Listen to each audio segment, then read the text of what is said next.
What if school wasn't made to free your mind, but to silence it? The state calls education what it means to call taming, Nietzsche. In the 1800s, Prussia built a system not for thinking, but for obedience. That system spread globally. It shaped the way we learn today. John Taylor Gatto, award-winning teacher, said, "Schools teach children to obey orders, not to think freely." Arthur Schopenhauer warned, "Most men don't want truth, only a comfortable belief." Research from Harvard, children's divergent thinking drops 90% after 5 years in school. Is your mind truly yours if it was trained to fear questioning? Nietzsche believed, to become who you are, you must destroy who you were told to be. This isn't just about school. It's about how we're shaped from the very beginning. You weren't born to memorize. You were born to wonder. Remember when you asked why 1,000 times? That was your mind exploring. Then school taught you, asking too much equals disruption. Jean Piaget said, "Children build knowledge through exploration, not instruction." In classrooms, exploration is replaced by control, silence, and repetition. Raise your hand, wait for permission, don't question the answer. Study by Dr. George Land, 98% of 5-year-olds are creative geniuses. At age 15, only 12%. Why? Because school trains correctness, not curiosity. Nietzsche wrote, "He who obeys does not listen to himself." We trade wonder for rules, curiosity for performance. Schopenhauer warned, conformity kills the will. Curiosity is not childish. It's the first form of intelligence. What if education fed questions instead of crushing them? Why do schools look like factories? Rows, bells, silence, repetition. The Prussian model was built to train obedient soldiers and workers. American schools adopted it in the 19th century. Result: discipline over discovery. Raise your hand, ask only when asked, think only what's allowed. Michel Foucault called it disciplinary power, control over bodies and minds. Tests don't measure intelligence, they measure conformity. Noam Chomsky said, "The education system is a system of indoctrination of the young." Nietzsche warned, "One must still have chaos in oneself to give birth to a dancing star." But schools erase chaos. They enforce calm, predictable minds. We are taught to avoid mistakes, yet that's how we truly learn. A factory produces products. A school sadly produces sameness. What if great thinkers saw schools not as temples of knowledge, but as factories of obedience? Nietzsche believed real learning comes from struggle, not comfort or conformity.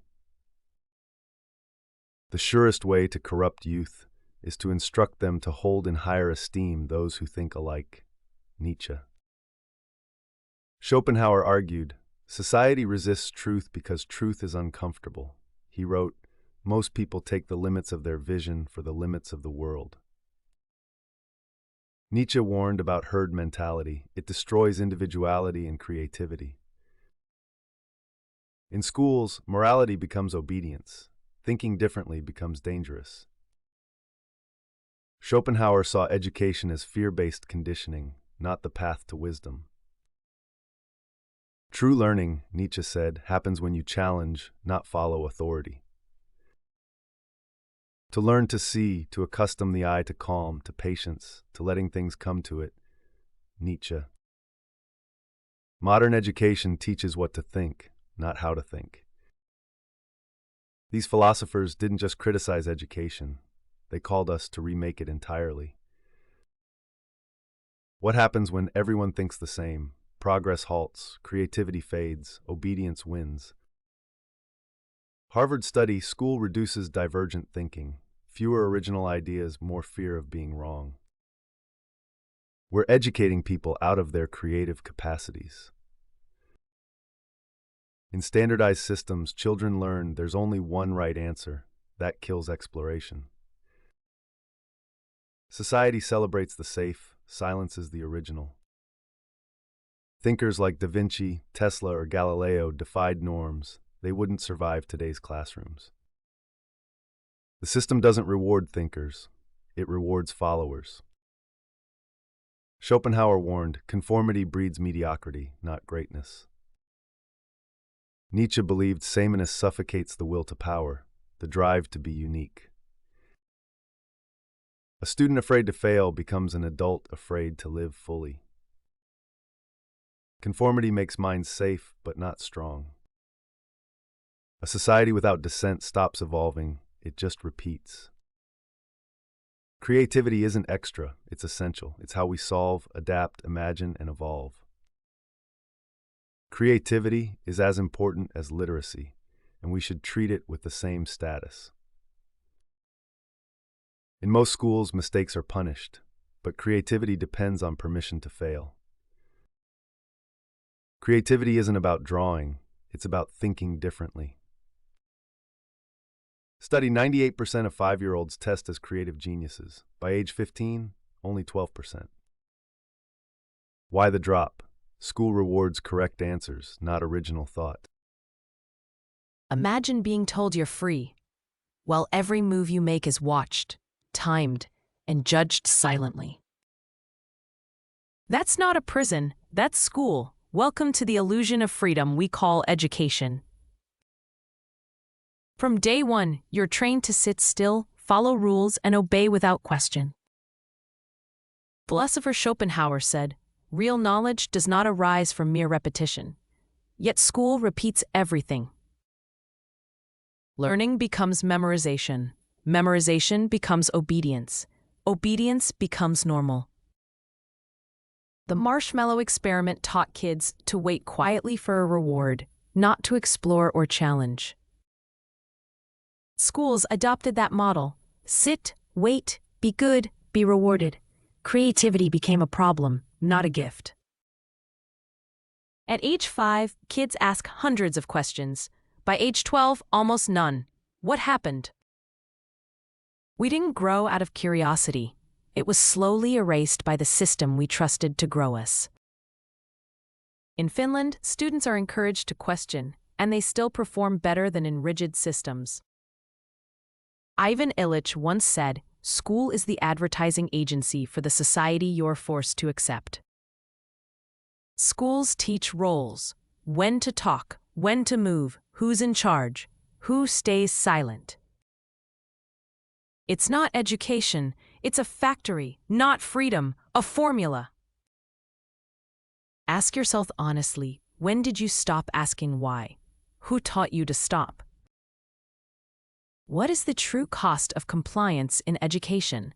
What do we sacrifice when we stop thinking for ourselves? Nietzsche warned us, "He who fights with monsters should be careful lest he thereby become a monster." When we stop questioning, we start becoming what the system wants: silent, safe, predictable, replaceable. Schools reward you for agreeing, not for challenging. Thinking differently becomes risky, even punished. Over time, students stop raising hands, not because they know less, but because they fear being wrong.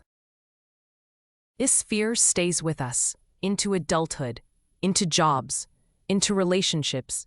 Compliance becomes our comfort zone.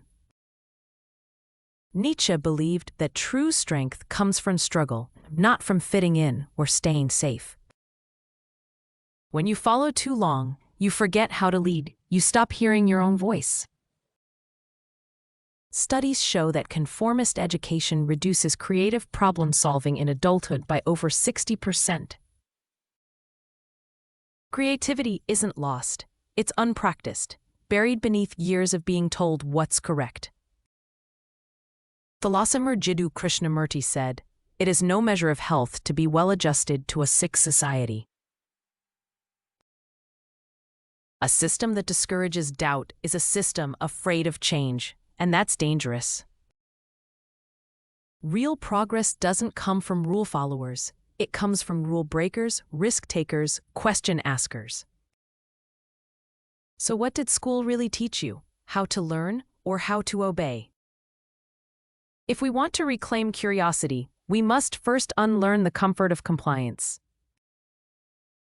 You weren't born to obey.